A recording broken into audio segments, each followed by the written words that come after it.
should always be tied to computational thinking and to tech. Fast forward to 2014, and I'm working in spaces where, again, it's AI-based, it's big data, but we're focusing the individual. And again, the humanity was a big part of the work that I was doing. Now, we've elevated to other areas where we have to interrogate whether or not the humanity of the technology is still there. And if you don't mind, we're going to take a little bit of time tonight to do that interrogation together. And before we start the panel, I want to invite our esteemed panelists, who are now my family. One of them already is, but both of you are my family, just so you know. So that they can give you some context for what they're thinking about when it comes to AI, when it comes to tech, but really when it comes to us, the very people the technology is designed to support, and in some ways hurt. So I want to start by introducing the magnificent Dr. Ruha Benjamin.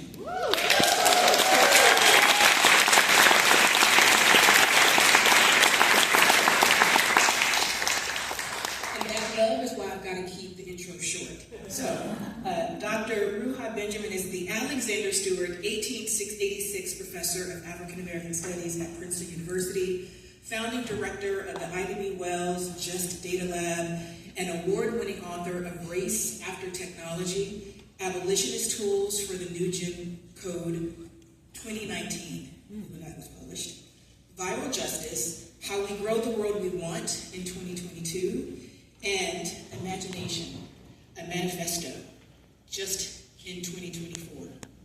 Professor Benjamin is the recipient of fellowships and awards, including the President's Award for Distinguished Teaching at Princeton and the 2024 MacArthur Foundation Genius Fellowship. In 2025, she was appointed to the New York City Mayor Zohran Mamdani's Technology Transition Team. Please welcome Dr. Benjamin.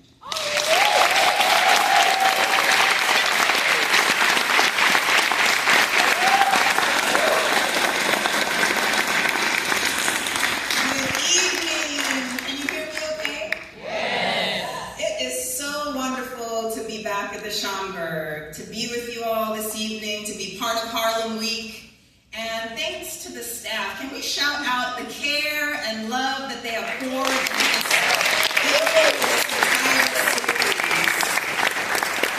Peter Clark and the Women Tech Exchange, my sibling scholars, Dr. Burge, Dr. Bob, for what I know is going to be a vibrant conversation, and all of you for trekking here on this beautiful August evening. Happy Black August, everyone. So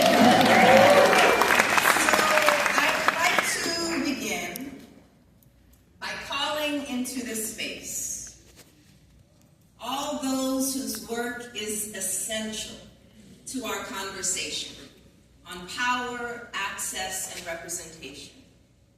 So we can remind ourselves that we are inheritors of a fierce intellectual tradition that includes people who not only confronted those in power, but who questioned the very definition of power itself. From W.E.B. Du Bois on your left to Ida B. Wells Barnett on your right. This is a tradition that wields statistics and stories, knowledge and creativity, to counter the lies and distortions of white supremacy, of patriarchy, of capitalism, of colonialism, and fascism. When it comes to technology's role in all of these systems of domination, even Dr. King had something to say, warning that, quote, "We have guided missiles and misguided men." Though I always think misguided is putting it too mildly. Taken together, this is the OG AI, ancestral intelligence, embodied not only by individuals, but also by institutions like the Schomburg, that are filled with the knowledge and know-how that are vital to our freedom struggles today. This ancestral intelligence intelligence includes homegrown insights like not all speed is movement, expressed by the brilliant Tony K. Bambara, who was born and raised right here in this neighborhood. Not all speed is movement can be applied to so many areas of our lives. But tonight I want us to apply it to technological speed and all of the things that we skip over in the race to create bigger, faster, shinier systems. The questions we don't ask, the communities we don't consult. Here you see two images on your left from a prior era of racial domination and apartheid in this country. On your right is the first few weeks of the pandemic. Students were sent home so they couldn't take those all-important standardized tests. In the UK, where this photo was taken, they couldn't sit for their A-level exams, which is like our SAT or ACT, really important for getting into college. So the government decided to use an algorithm to predict students' grades. Whoa. And predictably, students that went to more working class schools, more diverse schools, their grades were predicted as lower than their wealthier, whiter counterparts. And you see the students had a lot of poetic things to say about themselves. One sign in particular is very instructive. She's saying our grades shouldn't equal our postal codes, which is a reminder that this algorithm, this technology, is not creating the problem from scratch, right? It's reflecting and reproducing existing forms of inequity encoded in the geography of the city, of the nation. So she's teaching us that any conversation about technology can't start with the technology and its impacts. It has to start with the society and its inputs. All of the ways that the data is training the algorithm to make these predictions.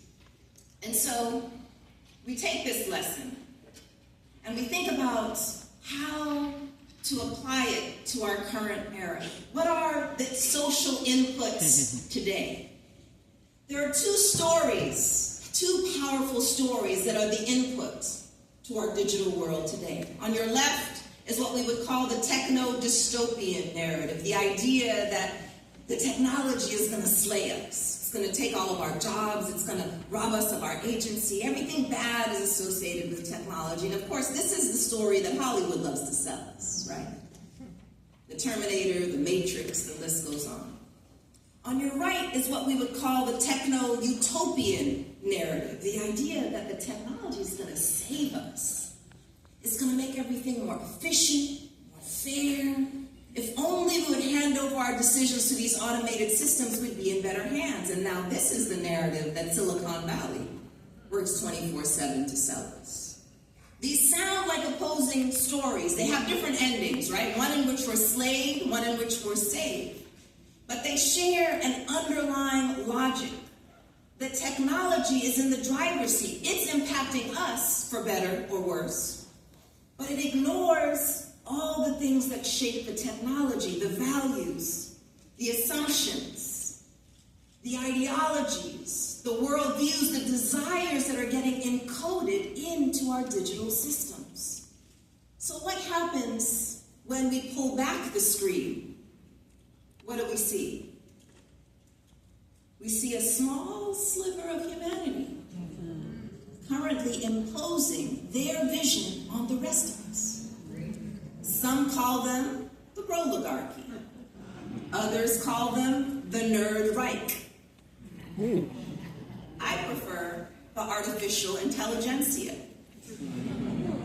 Those who want us to believe that democracy is an outmoded software, as they wrap their own self-interest in a cloak of humanistic concern. We are in many ways being forced to live inside their imagination, which is why I think it should give us pause. That those hyping AI as the solution to all of our problems are often the ones causing those problems to begin with. So that anytime you hear someone someone say, AI is taking our jobs. AI is rigging elections. AI is automating racism. I want you to correct them. AI is not doing anything alone. The people and companies behind the screen are. And it actually serves their interests for us to believe that technology has a will of its own and that we don't have the power to question it. The good news is that thanks to the work of a growing movement of activists, artists, scholars, and practitioners of all sorts, a new common sense has started to emerge in the last 10 years or so, that tech progress is not the same as social progress, and that innovation can too often deepen inequities. So while we continue to be sold a never-ending barrage of fantasies and fears about this thing that we call artificial intelligence, fantasies and fears, two sides of the same Bitcoin, I want to draw your attention to another kind of AI, abundant imagination, which invites us to tap into our own power as creative human beings and do two things at once. Unplug from systems working overtime to infect us with false notions of hierarchy and scarcity, while cultivating a more radical, joyful, just approach to this thing we call life. The first step, I think, is to start practicing, stretching our imagination. So in about 30 seconds, I want us to try a quick little exercise. I'm going to split the room in half. For those of you in the fuzzy middle, I want you to choose which side you like better, okay? So this side, when I point to you, I want you to shout together in unison this phrase, be bold. And I want you to say it loud like you're trying to shoot me like a rocket in the sky. You ready? Let's go. Be bold. This side, your catchphrase when I point to you is, get real. And I want you to say it like the boredest teenager ever. Are you ready? Okay, let's do this. Get real. Space travel. Be bold. Free public transportation. Get real. Colonize Mars. Be bold. Decolonize Earth. Get real. AI superintelligence. Be bold. Cancel student debt. Get real. Build underground bunkers to survive the AI apocalypse. Be bold. Build affordable housing for all. Get real. Spend billions on weapons and war. Be bold. Invest in peace and well-being for all. Get real. Y'all get the picture.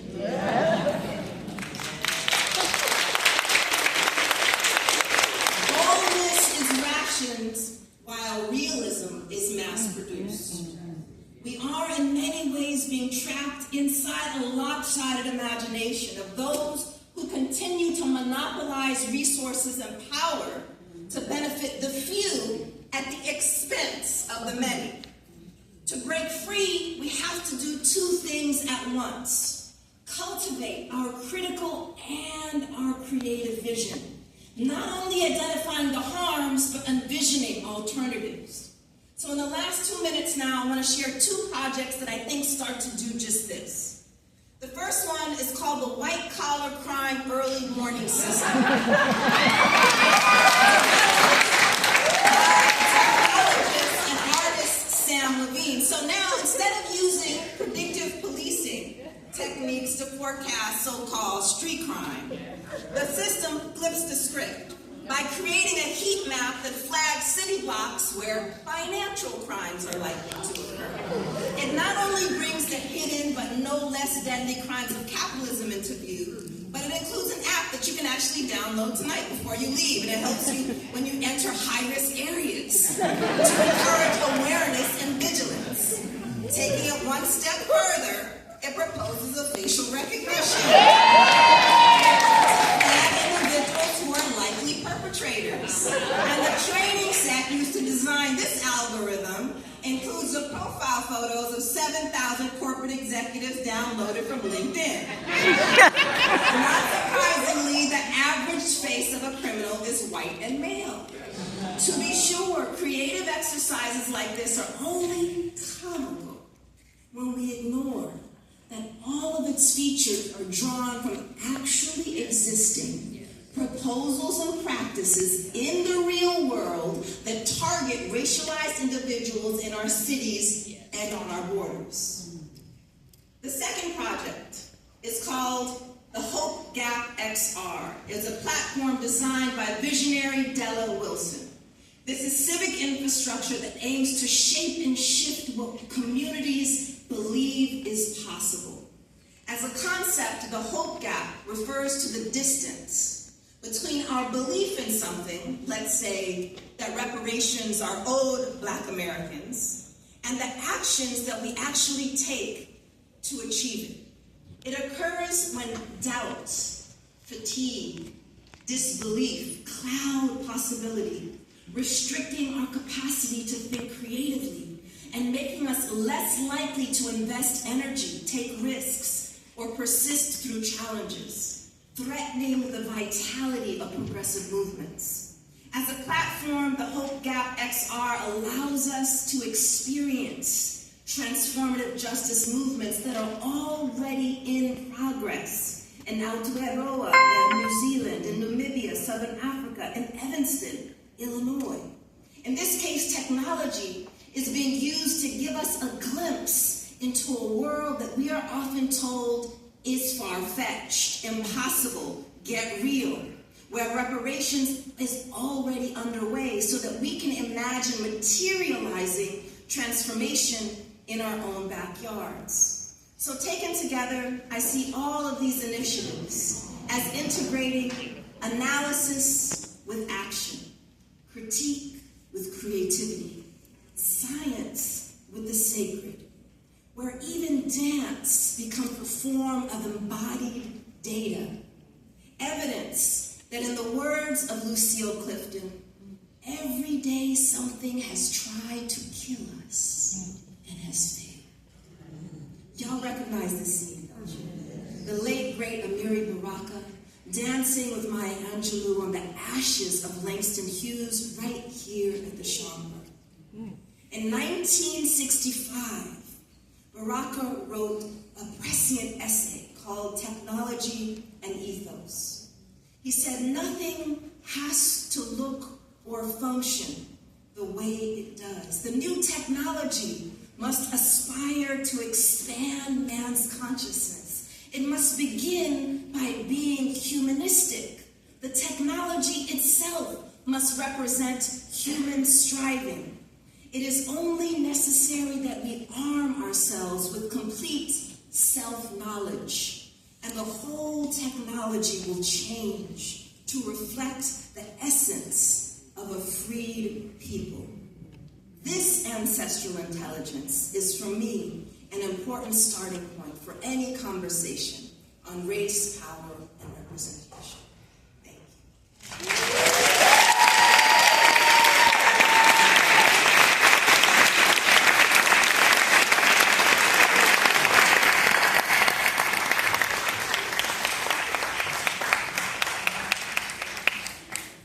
If that didn't excite you, you're in the wrong place. Imagination.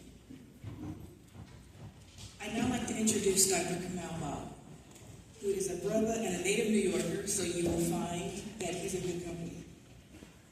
Kamal Bob is the founding senior director of the Constellation Center for Education and Computing at Georgia Tech. He is the former director of STEM education strategy and research at Google, and a former program officer at the National Science Foundation in the Directorate of Computer and Information Science and Engineering. I know that because he was my grant disbursement